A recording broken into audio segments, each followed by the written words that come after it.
So my name is Ostrovsky, and as he said, I'm a freshman at the Marin School of Environmental Leadership, which is a magnet program within Terra Linda High School.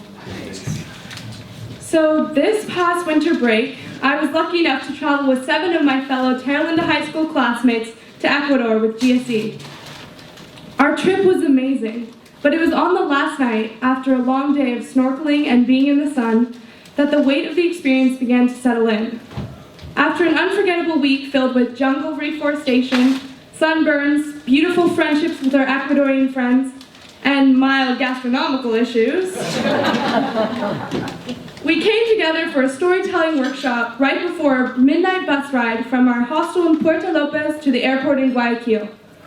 It was a last bonding exercise, a gathering of our thoughts and a reflection.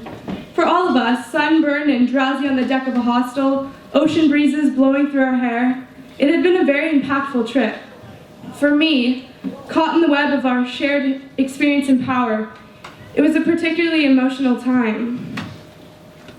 This workshop taught us that emotions inform us of values we hold in ourselves, in others, and in the world, and also enable us to express the motivational content of our values to others.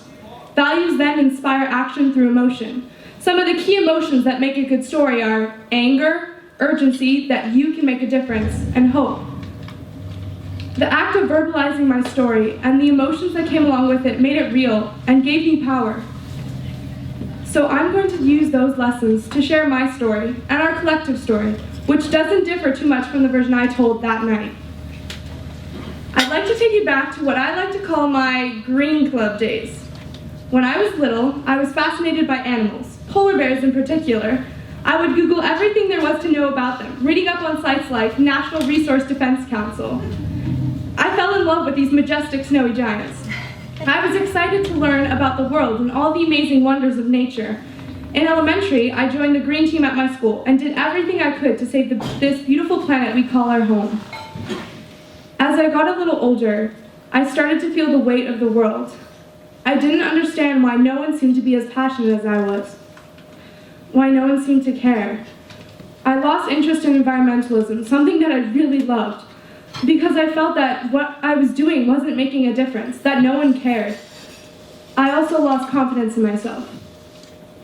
Middle school was difficult for me. I struggled with rough friendships and anxiety issues. When I applied for Marin Cell, it was the beginning of a lightening of that weight. I was able to reconnect with that original passion again and be surrounded by caring environmentalists. My time in Ecuador reinforced my own power in the world. The trip with GSE taught me what I can actually do. It is extremely powerful to plant a living baby tree in a hole you have just dug with your own sheer strength. I have spent so much time in school talking about all these ideas and how to help the environment, but here I was really making a huge impact, and it felt good. I had never experienced making that kind of physical change before.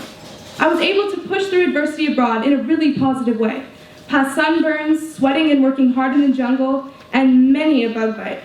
I was literally covered. One night, my friend even drew constellations connecting my mosquito bites.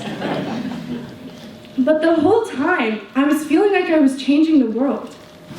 By the end of our reforestation, the number of trees our group planted totaled about 400. Yeah. At La Casa Gorda, we had a culture workshop where we discussed stereotypes of Ecuador and the US. It was really powerful to hear our Ecuadorian Ayer and Luis talk about what they thought of the US and how positively they saw it after their trip to Marin and Santa Cruz. I had always had negative views because in school we talk about how we are the leading contributors to greenhouse gas emissions and our throwaway society. Hearing them talk about their perspective on the two cultures, comparing and contrasting, reminded me of how extremely lucky we are to live where we do. It was really inspiring to hear how passionate they were for change.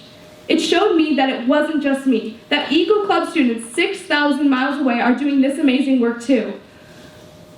It's given me a renewed sense of purpose and optimism. So that's the story of me. What's the story of us? Well, we are youth activists from across the Americas, Global Student Embassy. We're confronting the environmental challenges of our age with collectivism and action. We have a chance to come together as a community and unite as one to conquer this challenge. Sadly, as I'm sure all of you know, a huge part of our community is struggling with immediate basic needs and rebuilding due to the recent earthquakes. Our help is needed now for our amigos in Ecuador to continue to make a difference and follow their passion. When I was younger, all I wanted was to help people and make a difference, and we have a chance to do that right now. Nuestra ayuda es necesaria ahora para que los amigos en Ecuador continúen a hacer una diferencia y sigan su pasión. The story of now is that urgency. Do you feel it? Do you feel how important it is to act now? Join us. Thank you. Yeah.